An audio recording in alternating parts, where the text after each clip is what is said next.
बार फिर से कक्षा 9th के लिए दूसरा लेसन काव्य का लेकर आए हैं। तो दूसरे लेसन के का शीर्षक है प्रभु जी तुम चंदन हम पानी।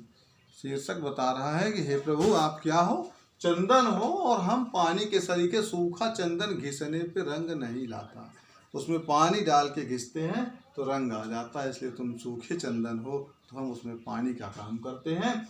लेखक है इसके रचयिता संत रैदास जी हैं। तो रैदास जी का जन्म सन 1414 ईस्वी में, जन्म स्थान बड़ुआडी काशी में हुआ था। माता का नाम श्रीमती कलसा देवी, पिता का नाम श्री संतोख दास जी था। इनकी रचनाएं माटी का पुतरा, प्रभु जी तुम संगत हम शरण तिहारी, प्रभु जी तुम चंदन हम पानी।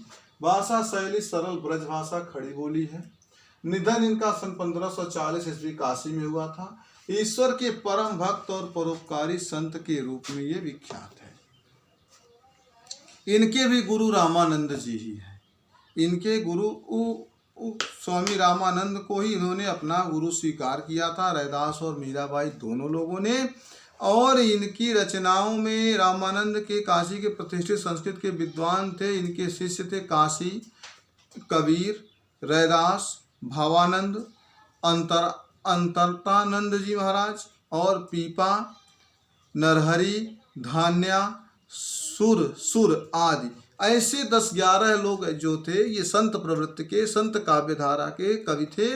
ये संत काव्यधारा के कवियों की परंपरा थी। ये संत काव्यधारा दो तरह से थी, एक मतलब ज्ञान मार्गी थी, दूसरी जो है भक्ति मार्गी या कर्म मार्गी थी। तो ये ज्ञान मार्गी परंपरा के संत थे। तो ये ज्ञान मार्गी परंपरा के संतों में जो आते हैं ये लोग रामानंद जी को ही गुरु माने थे।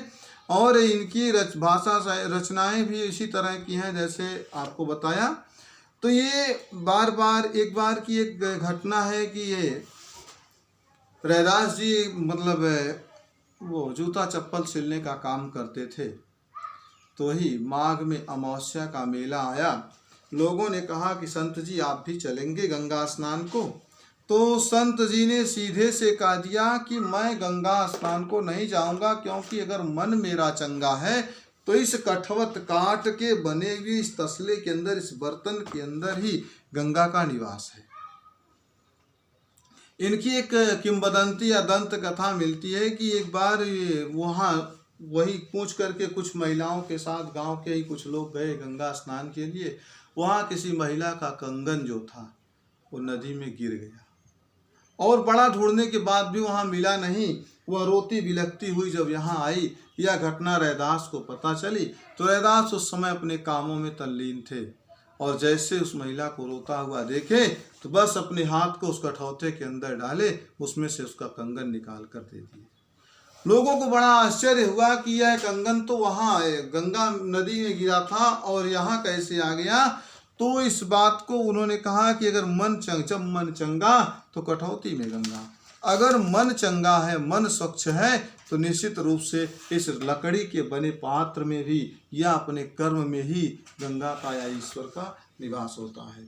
इसीलिए गृहस्थ आश्रम के लोगों को सर्वश्रेष्ठ माना जाता है। अगर कोई गृहस्थ आश्रम का यानी गृहस्थ आश्रम में रहता हुआ व्यक्ति ईश्वर का एक बार भी नाम लेता है तो संन्यास आश्रम के व्यक्ति से दिन भर के नाम रटने के बराबर हो जाता है, क्योंकि वह अपने कर्म को करते हुए, दैनिक क्रियाकलापों को पूरा करते हुए, लोगों के जीवन यापन का आधार तैयार करते हुए अपने जीवन यापन के आधार के साथ तब ईश्वर का नाम ले रहा है। दुनिया की झंझटों में से कुछ समय निकाल कर ईश्वर का नाम ले रहा है, न कि विशेष रूप से ईश्वर का नाम लेने के लिए एकदम माना पहन लिया हो, संन्यास ले लिया हो। पाठ का सार में संत और महापुरुषों में से कोई जाति नहीं होती है, उनका जन्म मानव कल्याण के लिए ही होता है। सर्वभूत हिते रता, समस्त मानव के हित में लगे रहने वाले लोगों की ही बात आती है कि भावना से ओतप्रोत काम करें। रामानंद के 12 शिष्यों में से अपना विशिष्ट स्थान रखने वाले श्री रैदास जी का आविर्भाव भी जन कल्याण के निमित्त ही हुआ था। इनके इस पद के माध्यम से इन्होंने लिखा है कि अब कैसे छूटे राम नाम रट लागी, अब कैसे छूटे राम नाम रट लागी। अर्थात जो अब तक राम का नाम रट रट करके मैं अपने कार्य को करता था, वह राम नाम की रट लगाने वाली जो आदत है वह कैसे छूटेगी, अर्थात वह छोड़ी नहीं जाती। प्रभु जी तुम चंदन हम पानी, जाकी अंग अंग बास समानी। कहते हैं हे ईश्वर तुम क्या हो, चंदन के समान हो, और मैं क्या हूँ, निर्मल स्वच्छ जल के समान हूँ। और जिस जल में चंदन की बांस जब मिल जाती है, सुगंध जब मिल जाती है, तो उस चंदन का भी मान बढ़ जाता है और जल का मान तो बढ़ ही जाता है। अर्थात तुम अगर चंदन हो हे ईश्वर, तो हम पानी हैं, जिन दोनों के मिश्रण से अंग प्रत्यंग में एक सुंदर सुगंध समाई हुई है। प्रभु जी तुम घन बन हम मोरा। कहते हैं हे प्रभु हे ईश्वर तुम वर्षा करने वाले घने बादल के समान हो, और हम क्या हैं, मयूर पक्षी के समान हैं। जैसे घने बादलों को देखकर मोर नृत्य करने लगता है, उसी तरह से हम घने बादलों के समान हैं। जैसे चितवत चंद चकोरा, जैसे चकोर पक्षी नित्य प्रतिक्षण चंद्रमा को ही देखा करता है, उसी तरह से हे ईश्वर तुम क्या हो, घने बादल के समान हो, हम मोर के समान हैं, और तुम चंद्रमा हो तो हम चकोर के समान हैं। प्रभु जी तुम दीपक हम बाती, जाकी ज्योति तरह जाती।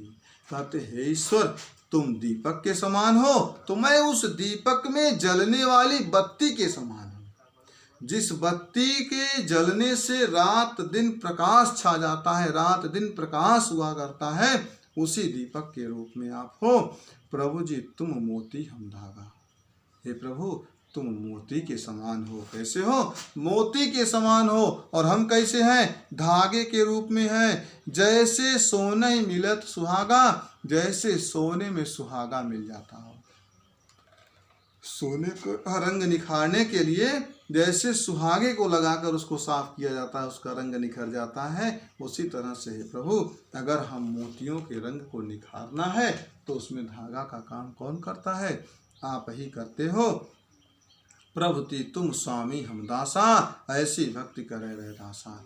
हे प्रभु तुम स्वामी हो तो हम आपके दास हैं, और इस प्रकार की भक्ति कौन करता है, रैदास करते हैं। इस प्रकार की भक्ति रैदास करते हैं। कहते हैं प्रभु तुम अगर ईश्वर हो तो हम आपके सेवक हैं। इस प्रकार की भक्ति करते हुए रैदास जी ने यह पद गाया था।